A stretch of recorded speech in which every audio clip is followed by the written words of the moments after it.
एक ही माँ बाप के दो बेटे, एक महा नेगेटिव एक महा पॉजिटिव। तो मनोवैज्ञानिक को दिखाया माँ बाप ने कि जी साहब ये दोनों बच्चे हमारे हैं, लेकिन दोनों में इतना फर्क कैसे, चेक तो करो। एक तो बहुत नेगेटिव सोचता है, एक बहुत पॉजिटिव सोचता है। कि पहले मेरे को साहब एक्सपेरिमेंट करना पड़ेगा। कि अच्छा कर लो सर। कि इन बच्चों को अपने को क्या करना होगा, इन दोनों का एक ही दिन बर्थडे आता है, इनको उस बर्थडे से एक रात पहले रात को अलग अलग कमरों में सुलाना है और गिफ्ट से कमरा भर देना है। तो दोनों बच्चों के कमरों को गिफ्ट से भर दिया। जो बच्चा बहुत नेगेटिव था उसके कमरों में बड़े बड़े अच्छे खिलौने, महंगे महंगे खिलौने। जो नेगेटिव था टॉप क्वालिटी के खिलौने, घोड़े, हाथी, ये सब खिलौने, हवाई जहाज, हेलीकॉप्टर, सब खिलौने महंगे महंगे।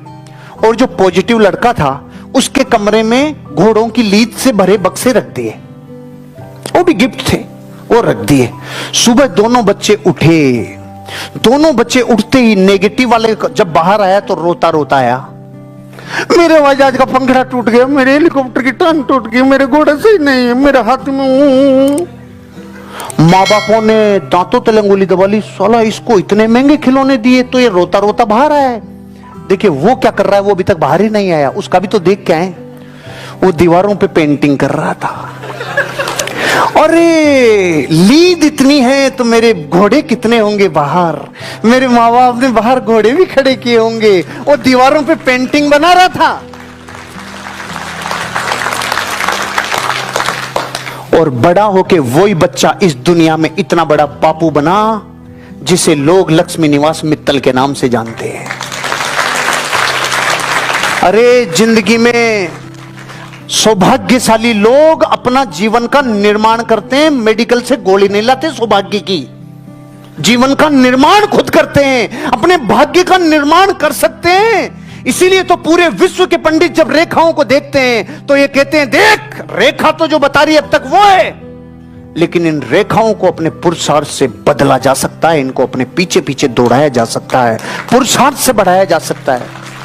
मैंने बहुतों की पिछले 5 साल में हाथ की रेखाएं देखी। बहुत सारे ऐसे थे जिनकी भाग्य रेखा थी नहीं, लेकिन उसका निर्माण कर लिया उन्होंने। और बहुत सारे ऐसे थे जिनके भाग्य रेखा भी थी, सूर्य रेखा भी थी, बुध रेखा भी थी, लेकिन वो धुंधली हो गई। वो धुंधली हो गई क्योंकि उन्होंने सोच लिया अच्छा अपने तो सारी है, आराम कर ले आराम से। रेखाएं पुरुषार्थ को फॉलो करती है, रेखाएं पुरुषार्थ को फॉलो करती है। खुशकिस्मत लोग बदतर हालात में से भी बेहतर निकाल लेते हैं। अब आप खुशकिस्मत हो कि नहीं हो यह आपकी चॉइस है। हालात जैसे भी हो, आज जो आपके पास सिचुएशन है जो है, या तो उसको रो सकते हैं नया सामान कब आएगा, नया सामान कब आएगा, या तो रो ले, सामूहिक मातम मना ले। सामूहिक मातम समझते हो? अरे मर से मत पाट, मत न चाटो तुम मन चाट, बैठ के बात करेंगे आजा। तो ठाले लोग निठल्ले लोग होते हैं ना, वो बैठ के बात करते हैं। मुझे 2012 में मेरी इंडस्ट्री की रक्षा के लिए 37 दिन जेल जाना पड़ा। मैंने एक दिन भी रोया नहीं, एक दिन भी नेगेटिव नहीं हुआ। मैंने 37 दिन आनंद लिया और मैं भुला नहीं सकता। उन 37 दिनों में मैंने जो 72 किताबें पढ़ी थी वो मेरे जीवन का निर्माण कर गई। वो 72 में आज तक नहीं पढ़ता पूरी, वहां जाया तो पढ़ लिया बैठा बैठा। मैं जिस दिन गया था उस दिन वहां पे संडे था और गायत्री परिवार के प्रवचन होते थे, गायत्री परिवार के प्रवचन होते थे। तो मैं जिस बैरक में था, आई एम वीआईपी, हम वीआईपी थे, बाहर अखबारों में फोटो वेटो सब तगड़ा काम था हमारा। तो वीआईपी में गए तो उस दिन तो लोग गए थे वहां पे प्रवचनों में। फिर अगले 3 संडे में वहां और रुका, फिर वो भाई कभी नहीं गए, अपने प्रवचन होते थे बैरक में, आनंद। और 37 दिन बाद जब हम आए और बाकायदा बाइज्जत बरी का ऑर्डर लिया, रो रहे थे सब। तू जा रहा है तो क्या साला यहीं बैठा रहूं तेरे को खुश करने के लिए? मैं आया था, प्रकृति ने, नियति ने मुझे भेजा था, कुछ ना कुछ अच्छे के लिए भेजा होगा। और जीवन सच में कुछ ना कुछ अच्छे के लिए होता है। अगर वो 37 दिन में नहीं देखता, क्योंकि उस दिन मुझे याद था 3 दिन तो मैंने खाना नहीं खाया क्योंकि मेरे नियम अलग हैं। मैं जमीकन नहीं खाता, रात्रि भोजन नहीं करता, 3 दिन भूखा रहा। 30 दिन बाद मेरे भोजन की व्यवस्था हुई। तो जब मैं, कौन से भोजन की व्यवस्था हुई? जो वहां मरीजों की दाल आती है ना, उसमें लहसुन प्याज नहीं होता, तो मेरा तो वही भोजन था। तो पहला घास लेते आंसू भी आ गए और हंसी भी आ गई। अरे रे, मेरी सुशीला इतनी अच्छी दाल बनाती थी, मैंने उसको इतने सालों से कभी कॉम्प्लीमेंट नहीं है। मैंने बोला नमक तो नहीं, ये मिर्ची तो को नहीं मैं, लेकिन जब वो खा रहा था तब मेरे को याद आ रही थी मेरी वाइफ की दाल। अरे रे, ऐसी दाल को इग्नोर किया इसलिए ऐसी दाल खा बैठे तू। अब जिंदगी कुछ सिखाने के लिए यात्रा करती है, आपकी लाइफ जर्नी करती है। बदतर में से भी बेहतर निकाल के लाओ। वहां से मैं निकाल के लाया कि ऐसा व्यक्ति मिला मुझे जिसने मुझे बर्तनों में आरपी होती है बताया, जो कांसे के बर्तनों में आरपी होती है, एनर्जी का पता चला। मेरी जीवन में मुझे 8 बड़े बेनिफिट हुए। जो मैं वहां से 30 दिन जेल में नहीं जाता तो मुझे वो 8 बेनिफिट कभी नहीं होते। मेरी नेटवर्थ 1 करोड़ से 15 करोड़ बढ़ी, उसमें उसका कारण वो था जो मेरे जीवन की यात्रा थी। नेटवर्थ 15 गुना बढ़ गई पिछले 5 साल में, 15 गुना। 15 टाइम नेटवर्थ 5 साल में बढ़ जाए, कुछ तो है। बदतर हालात में से जो बेहतर निकाल ले, लोग उनको सौभाग्यशाली कहते हैं। और सौभाग्यशाली कहते हैं, चला इसमें सौभाग्य क्या है, तू भी ऐसा हो जा, पानी तो सबके बरस रहा है, तेरा भी बर्तन लेके खड़ा हो जा, तुझे भी मिल जाएगा। नहीं, मैं बर्तन उल्टा रखूंगा। तो तू बिना पैरासूट खोले ही कूद जा, ऊपर जाके कूद जा, पैरासूट खोलना मत, फिर बोलना मेरा तो भाग्य साथ नहीं दिया। तेरा पैरासूट साथ नहीं दिया बेटे, तेरा भाग्य नहीं दिया। खुशकिस्मत लोग बदतर हालात में से बेहतर निकाल लेते हैं, हर परिस्थिति को स्वीकार करते हैं। कबूल कबूल है, हर परिस्थिति कबूल है, जैसे अब है कबूल है। वर्तमान के हालात देखो, अभी भारत के 130 करोड़ लोग क्या कह रहे हैं, साला कबूल है रे, उड़ा दो, हमारे ऊपर भी आएगा, बम फूट जाएंगे चाहे हम, लेकिन उड़ा दो। भारत का आदमी अचानक देशभक्त हो गया पिछले कई 15 दिनों से, आपको नहीं लग रहा? पूरे देश को जब पहली बार ये घटना हुई तो अपने देश को क्या डर लग रहा था, परमाणु बम नहीं गिरा दे यार, उसके पास बहुत सारे हैं यार। आपको नहीं लगता जब ये 2 दिन पहले घटना हुई और उसने वापस अपना एक F-16 भेजा और फिर वापस ये हुआ, आपको नहीं लगता कि जिंदगी में अंदर से एक देशभक्ति जज्बात पैदा कर रही है? अपने जीवन में जो बदतर में से बेहतर निकाल सके वो सौभाग्यशाली लोग हैं, हर परिस्थिति को स्वीकार करते हैं। देश के कितने लोगों ने इतने स्क्रीनशॉट देखे हैं मैंने इन पिछले 10 दिनों में। कोई बच्चा 20 रुपया भारतीय सेना के खाते में डाल रहा है, कोई 10 रुपया, कोई 5 रुपया, कोई 50 रुपया, कोई 1 लाख, कोई 2 लाख, कोई 5 लाख, करोड़ों रुपए लगा दिए।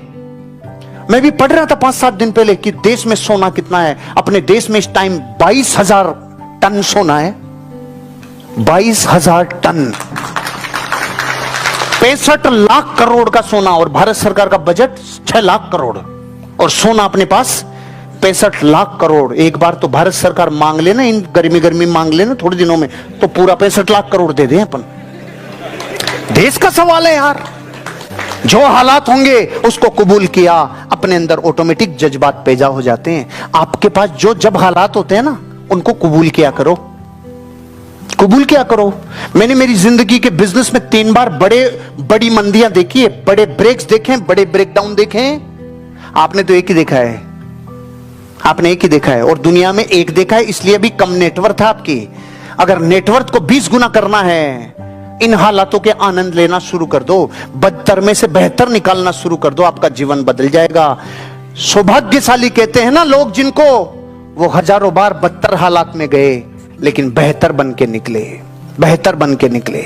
जब मेरे पास मेरी लाइफ को मैं अपना एनालिसिस करता हूं, और जब जब मेरी जिंदगी में मैंने ब्रेकडाउन्स देखे, ये ब्रेकडाउन्स देखे, तब लोगों ने फब्तियां कही, तब लोगों ने छींटाकसी की, तब लोगों ने बातें कही, लेकिन इससे पहले आया था ना, लोग उनकी बातों की परवाह नहीं करते।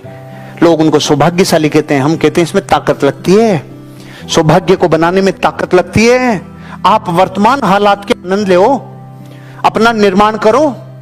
अगर 2 दिन भी आपको सेल्स करने का मौका नहीं मिला है, टाइम नहीं मिला, उसका आनंद लो, निर्माण करो खुद का, खुद के डेवलपमेंट में टाइम लगाओ, खुद के लिए शिक्षा में टाइम लगाओ। मैंने कुंभलगढ़ में आपको बोला था, अपने जीवन में अपने पैसे को कैसे कैसे करें, कैसे कैसे आप यूज करें, उसमें 10% शिक्षा के लिए बोला था। अब मैं नया फार्मूला लेके आया हूं आज, ली कोशिंग फार्मूला। वो अमेरिका का था, अब की बार जापान का लाया हूं। वो थोड़े गरीबों के लिए था, अब की बार थोड़ा सा पैसे वालों के लिए लाया हूं। क्यों? चीजें उन्नत करती है, उन्नति उठती है, ऊपर उठती है। अपनी लाइफ में हर परिस्थिति को स्वीकार करते हैं, घबराने के बजाय योजना बनाते हैं। घबराते नहीं है, योजना बनाते हैं। और नॉर्मल आदमी जो अपने आप को दुर्भाग्यशाली मानता है, उसको आनंद घबराने में आता है। अब क्या होगा, अब क्या होगा, अब क्या होगा, इसमें भी आनंद आता है उसको। उसको इसमें इसका नशा। आपको पता है घबराने की लत होती है, घबराने की लत होती है। कई बच्चे जो डरते हैं ना, बचपन से डरने लग जाते हैं, उनकी लत लग जाती है, वो बड़े होने तक भी डरते रहते हैं। पत्नी से डरते हैं, सासू से डरते हैं, माँ से डरते हैं, बापू से डरते हैं, सबसे डरते हैं। डरने की लत होती है। और डरने से एक हार्मोन रिलीज होता है अंदर, जिसको कोर्टिजोल बोलते हैं। वो जब जब रिसाव होता है ना, फिर उसको आनंद आता है। जैसे इधर से बीड़ी और सिगरेट गई, अंदर ट्रिगर मारा, धुआं ने ठोकर लगाई अंदर जाके, तो एक अलग आनंद आता ना। गुटके में, जर्दे में, सुपारी में, फोपड़ी में, इनमें अंदर से एक निकोटीन हिट करता है, जाके अंदर मारता है, उससे उसको अंदर आनंद आता है ना। ऐसे अपनी जिंदगी में घबराने में भी एक अलग आनंद आता है। इसीलिए तो हमने देश में 100 करोड़ लोग घबराने वाले पैदा कर दिए, और कुछ सौभाग्यशाली हैं जो घबराते नहीं हैं। घबराना नहीं। लोग चाहे सौभाग्यशाली कहते होंगे उन लोगों को, लेकिन सौभाग्यशाली लोग ये मानते हैं जो घबराता है वो जीवन में हारता है। घबराना नहीं। योजना बनाइए निकलने की। योजना बनाई भारत ने 13 दिन तक योजना बनाई है, कैसे काम करना है। अनाउंसमेंट पहले दिन किया था, दिन, समय, सीमा सबकी खुली छूट। मतलब अपनी जिंदगी में योजना बनाने की पूरी आजादी।